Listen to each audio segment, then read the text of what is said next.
दिनों से बारिश चल रही थी और उसी जंगल में टुनटुनी चिड़िया रहती थी। उसने अभी अभी ही 2 अंडे दिए थे और वो उनको बहुत ही प्यार से निहार रही थी। मेरे प्यारे बच्चों, तुम लोग बिल्कुल फिक्र मत करो, मैं तुम लोगों को बहुत अच्छे से संभाल के रखूंगी। तभी वहाँ पे बहुत तेज बारिश होने लगती है और उसके घर पे सारा पानी आ जाता है। अरे जी, क्या हुआ? सारा पानी तो मेरे घर आ रहा है। बच्चों, तुम लोग फिक्र मत करो, हम यहाँ से चले जाएंगे। वह समय न गुआते हुए अपने अंडों को लेकर वहाँ से निकल जाती है और बाहर एक पेड़ की टहनी पे बैठ जाती है और देखते ही देखते बारिश का सारा पानी उसके घोंसले में भर जाता है। हे भगवान, तेरा जितना शुक्रिया करो उतना ही कम है। समय रहते ही मैं अपने अंडों को बाहर ले आई, पर अब मैं इतनी बारिश में कहाँ जाऊँ और कहाँ अपने बच्चों को सेफली रखूँ।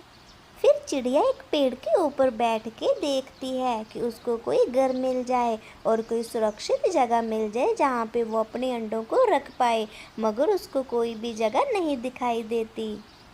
मुझे तो अपने अंडों के लिए कोई भी सुरक्षित जगह नहीं दिख रही और मेरे अंडे बारिश में भीग रहे हैं, इसलिए मुझे लगता है अब मुझे किसी पक्षी से ही मदद मांगनी पड़ेगी।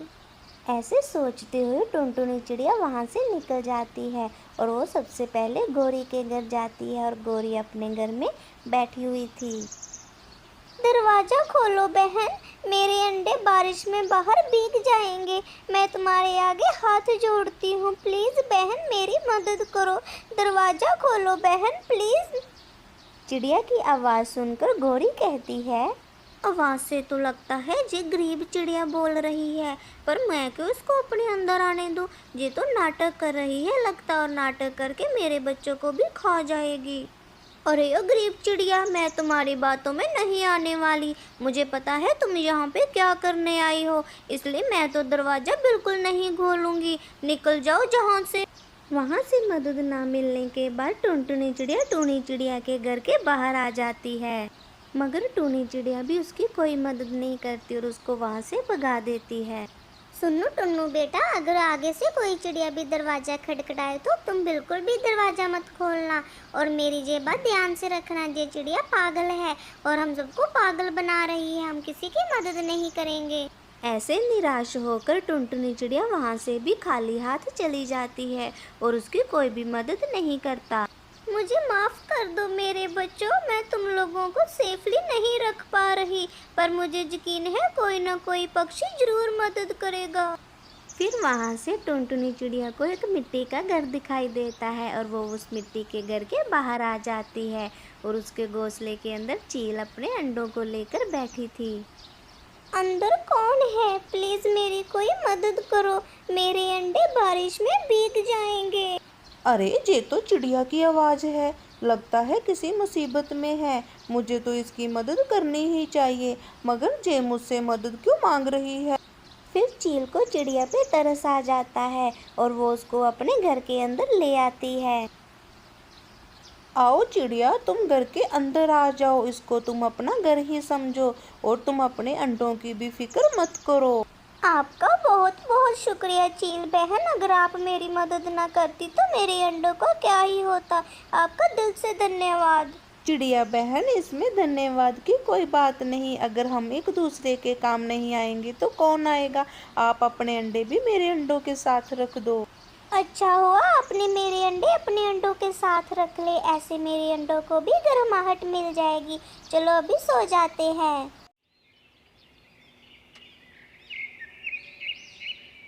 वाह, सुबह होते ही बारिश रुक गई चील बहन। चलो अभी मैं चलती हूँ, मुझे अपने बच्चों के लिए घोंसला बनाना है। तुमने मेरी बहुत मदद की।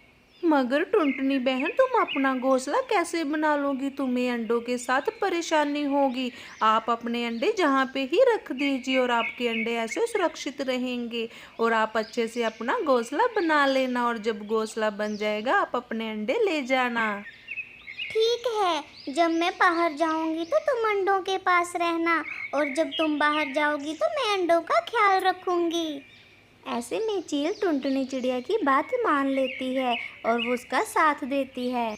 अभी चील और टुनटुनी चिड़िया में गहरी दोस्ती हो चुकी थी। कभी कभी टुनटुनी चिड़िया खाना लेकर आती और कभी कभी चील लेने जाती। मगर चील और टुनटुनी चिड़िया की दोस्ती देखकर गोरी को बहुत परेशानी होने लगती है। अरे इस गरीब चिड़िया की दोस्ती तो कुछ ज़्यादा ही पक्की होगी चील से। अब तो मैं इसको परेशान भी नहीं कर सकती। चलो इसके घर जाके देखती हूँ। अरे गोरी बहन, तुम कैसे हुआ? इतने दिनों के बाद मिल रही हो, कहाँ पे रहती हो आजकल? अरे टुनटुनी, मैंने देखा तुम्हारी चील से दोस्ती हो गई है, इसलिए मैं तो तुम्हें बताने आई हूँ कि तुम बहुत पछताओगी उससे दोस्ती करके। मगर तुम ऐसा क्यों कह रही हो गोरी? मुझे तो कुछ समझ ही नहीं आ रहा तुम्हारी बातों का। ऐसा क्यों बोल रही हो? तुम्हें तो कभी कुछ समझ ही नहीं आता। अरे वो चील तुम्हारे अंडों को खा जाएगी और बाद में तुम्हें भी खा जाएगी। देख लेना तुम मेरी बात। नहीं गोरी बहन, तुम गलत सोच रही हो। चील बहन ऐसी बिल्कुल भी नहीं है। उसने मेरा बहुत साथ दिया है और मेरे अंडों का भी। अगर तुम्हें ज़्यादा ही दिक्कत है तो तुम जहाँ से जा सकती हो। मैं अपनी चील बहन के खिलाफ एक शब्द नहीं सुन सकती। वो बहुत अच्छी है। गोरी टुनटुनी चिड़िया को अपनी बातों में बहुत फंसाने की कोशिश करती है, पर टुनटुनी उसकी बातों में बिल्कुल नहीं आती और गोरी को वहाँ से भगा देती है और ये सारी बातें चील दूर से सुन लेती है। आज मुझे बहुत खुशी हुई कि इस इलाके में मेरा भी कोई दोस्त सच्चा है और तुमने उस गोरी को भगा के जी साबित कर दिया। चील बहन, ऐसे कैसे मैं अपनी दोस्ती खराब होने देती। हम दोनों हमेशा एक दूसरे के साथ रहेंगे और सच्ची दोस्त बन के रहेंगी। फिर ऐसे वो दोनों एक दूसरे के साथ खुशी खुशी रहने लगती हैं और अपनी दोस्ती पे कभी भी किसी बाहर वाले का असर नहीं होने देती।